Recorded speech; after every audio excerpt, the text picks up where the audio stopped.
नमस्कार दोस्तों, मैं रजनीश शर्मा, ग्लोबल जूरिस्ट। आज हम एम्स के बाहर कांग्रेस पार्टी बिलासपुर जिला कांग्रेस का धरना प्रदर्शन है और सैकड़ों कार्यकर्ता जो हैं यहाँ पर एम्स के बाहर धरना प्रदर्शन किया गया। उसके बाद अभी हम जिस जगह पे खड़े हैं यहाँ पर टेंडर में गड़बड़ियों को लेकर और यहाँ पर जो कार्य यहाँ पे चल रहा है इसमें भारी स्तर पर गड़बड़ियाँ और आउटसोर्सिंग जो कंपनियाँ के द्वारा यहाँ नौकरियों में यहाँ पे चिट पर नौकरियों पे भ्रष्टाचार के आरोप जो है कांग्रेस पार्टी के वरिष्ठ लोग लगा रहे हैं। हम बात करेंगे श्री बंबर ठाकुर जी, जो पूर्व विधायक सदर विधानसभा बिलासपुर से हैं। सर नमस्कार।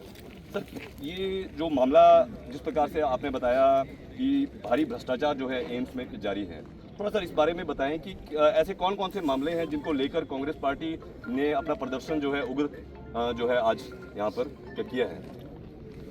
अभी तो उग्र नहीं हुआ, अभी तो आज सांकेतिक था और उसमें कार्यकर्ताओं ने जिन्होंने वीडियो देखी वो लोग यहाँ पे आए हैं। अभी तो हमने आपको दिखाया, आपका आरोप नहीं है, हमने दिखाया आपको। ये देखिए, क्या ये 18 करोड़ रुपए से ये जो ग्राउंड बनाया नहीं, क्या ये 18 करोड़ रुपए का है?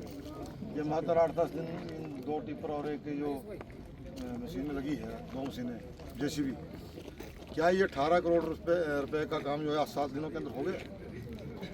ज़्यादा लंबी चौड़ी बात नहीं। दूसरा, जैसे ठाकुर साहब ने कहा कि ये जो ऊपर पिलर है ये 19 करोड़ रुपए का ठेका दिया इसी नागार्जुन कंपनी को। एक पिलर यदि गिनती की जाए तो 1 लाख रुपए में पड़ रहा है। तो ये आरोप नहीं है, ये सामने हम दिखा रहे हैं लोगों को, ये जीता जागता उदाहरण है भ्रष्टाचार का। तो ये मोदी साहब से हम ये कहना चाहेंगे कि आपका मिनिस्टर, आपके स्वास्थ्य मंत्रालय के अंदर ये घोटाले हो रहे हैं। तो जैसा कि हमारे ठाकुर साहब ने कहा कि सुप्रीम कोर्ट के माननीय सिटिंग जज से इंक्वायरी हो, नहीं तो ये छिटे तो अमित शाह के ऊपर भी पड़ेंगे, मोदी साहब के ऊपर पड़ेंगे। आप ईमानदारी की दुहाई देते हैं कि ईमानदार सरकार है, तो ईमानदार सरकार के अंदर क्या ऐसा होता है जो 1 हफ्ते के अंदर जो ग्राउंड बन गया और जिसमें सिर्फ मिट्टी है और मोरम भी बेची? तो ये इससे बड़ा भ्रष्टाचार का उदाहरण कोई नहीं हो सकता कि नीचे लड़कियों को, जो गरीब बच्ची हैं हमारी बहनें, उनको 9,000 रुपये 10,000 रुपये दे रहे हैं, शोषण हो रहा है उनका। सरकारी खाते से निकल रहा है 20,000, 22,000, 40,000 पहले रिश्वत दो, फिर मैडम का चिट लाओ। ये तो हमने थोड़ी कहा, ये तो उन्हीं बच्चियों ने आवाज़ उठाई वहाँ पे।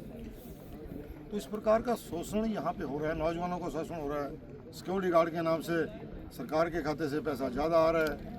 बीच का पैसा कौन लेके जा रहा है, ये माननीय नड्डा जी को बताना पड़ेगा, मोदी साहब को बताना पड़ेगा, अमित शाह को बताना पड़ेगा, मैडम को बताना पड़ेगा कि बीच का पैसा खा कौन रहा है। वो लोग खा रहे हैं। इसलिए हमें कांग्रेस के लोगों को धरना प्रदर्शन करना पड़ा, ताकि ये पैसा जनता का है। विकास ठाकुर जी ने कहा कि जनता का पैसा है, तो जनता के पैसे को चंद लोग 2-4 आदमी लूटपाट कर रहे हैं। उनका रसोईया या जो घर में को रखा था दलाल के नाम पे काम दे करके यदि ऐसा लूटपाट की जाए, तो हमारा ये मौलिक कर्तव्य बनता है हमारा ये कि हम लोगों को जागरूक करें। तो रामलाल ठाकुर जी हमारे कांग्रेस के बहुत वरिष्ठ नेता हैं और इनके नेतृत्व में हम जिला स्तर पे भी प्रदर्शन करेंगे। परसों जो है शिमला में भी प्रेस कॉन्फ्रेंस के माध्यम से पूरे प्रदेश को, पूरे देश को जागरूक करेंगे। मोदी साहब की आंखें खोलेंगे कि आपका मिनिस्टर जो है भ्रष्टाचार के दलदल में डूब गया है, पूरा परिवार इस काम को लग गया है। तो इसलिए अंकुश लगाए और ऐसे लोगों को मिनिस्ट्री से हटाएं। धन्यवाद। सर, इसमें एक सवाल आपसे पूछना चाहूँगा कि जिस प्रकार से हिमाचल प्रदेश में आपकी पार्टी की सरकार है और इसमें जैसा कि लोग भी बात कर रहे हैं, लोग बात कर रहे थे कि हिमाचल प्रदेश में कांग्रेस पार्टी की सरकार है, तो इस विषय में, यह जो विषय है, इस विषय में कांग्रेस पार्टी की प्रदेश सरकार और प्रदेश की कांग्रेस पार्टी, जो प्रदेश की कांग्रेस पार्टी है, उसका किस प्रकार से आप जो है उनका क्या सहयोग इसमें रहेगा, या आप इस मामले को किस प्रकार देखते हैं? क्योंकि एक तरफ कांग्रेस मुख्यमंत्री जी से ठाकुर साहब ने भी कहा, हम भी कह रहे हैं, माननीय मुख्यमंत्री जी को हम कहेंगे कि इसकी आप भी इंक्वायरी कराएं और भ्रष्टाचारियों को के ऊपर नकेल कसें। जहाँ तक प्रदेश कांग्रेस कमेटी की बात है, तो प्रदेश कांग्रेस कमेटी के वरिष्ठ नेता ठाकुर रामलाल जी हैं, मैं इसका जनरल सेक्रेटरी रहा हूँ।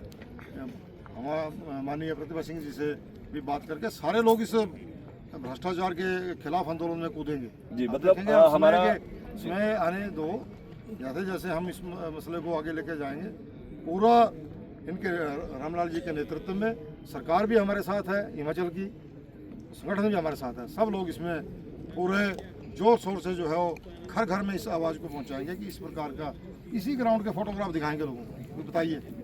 इसमें मैं जोड़ना चाहूँगा, पहली चीज़ तो ये है कि ये जो मसला है ये सेंट्रल गवर्नमेंट का है, स्वास्थ्य मंत्रालय सेंट्रल गवर्नमेंट का है, एम्स जो है वो सेंट्रल गवर्नमेंट के मिनिस्टर के माध्यम से यहाँ पे जो पैसा लग रहा है वो लग रहा है। इसलिए अगर आप ये कहें कि भी स्टेट गवर्नमेंट उसमें ज़्यादा करेगी, अपने लेवल पे स्टेट गवर्नमेंट भी करेगी, लेकिन ये ड्यूटी बनती है होम मिनिस्टर की। जब हमें कह रहे हैं कि तथ्यों के साथ कह रहे हैं कि आप ये देखें कि ये भ्रष्टाचार हो रहा है, ये मैं कहूँगा कि ये होम मिनिस्टर को तुरंत ऑर्डर करने चाहिए, प्रधानमंत्री को ऑर्डर करने चाहिए कि अगर मान लो यहाँ पे भ्रष्टाचार हो रहा है तो उसके स्वतंत्र एजेंसी से छानबीन होनी चाहिए और सुप्रीम कोर्ट के सिटिंग जज से इंक्वायरी हो, ताकि दूध का दूध और पानी का पानी जो है वो सामने आ जाए। बिल्कुल सीधे तौर पर इन्होंने कहा है कि ये राज्य सरकार, हिमाचल प्रदेश में जो राज्य सरकार है, जो कांग्रेस पार्टी की सरकार है, उस पर भी दबाव बनाएंगे कि इस विषय में केंद्र सरकार से मांग करें, क्योंकि ये केंद्र सरकार के अधीन जो है यह मंत्रालय आता है। तो केंद्र सरकार पर भी यह दबाव बनाएंगे और मसले को न्यायालय भी लेके जाएंगे और सड़कों पर जहां भी यह मामला उठाना पड़ेगा, क्योंकि इस मामले से संबंधित इनके और भी कई आउटसोर्सिंग कंपनियां, जो भी कंपनियां यहां पे काम करें, चाहे वो सिक्योरिटी को लेकर या बहुत से ऐसे मसले, क्योंकि एम्स पिछले कई सालों से लगातार सुर्खियों में रहा है और अब एक बार फिर से विवादों में, सुर्खियों में एम्स आया है। तो आगे अगले दिनों में हम जानेंगे कि किस प्रकार से कांग्रेस पार्टी का यह जो आंदोलन है ये किस स्तर पर इस पूरे मामले की सिटिंग जज, सुप्रीम कोर्ट के सिटिंग जज से जांच करवाने की मांग की जा रही है। मामला बहुत गंभीर है, आप बने रहिए और इस मसले पर आप सभी नज़र रखिए। जय हिंद।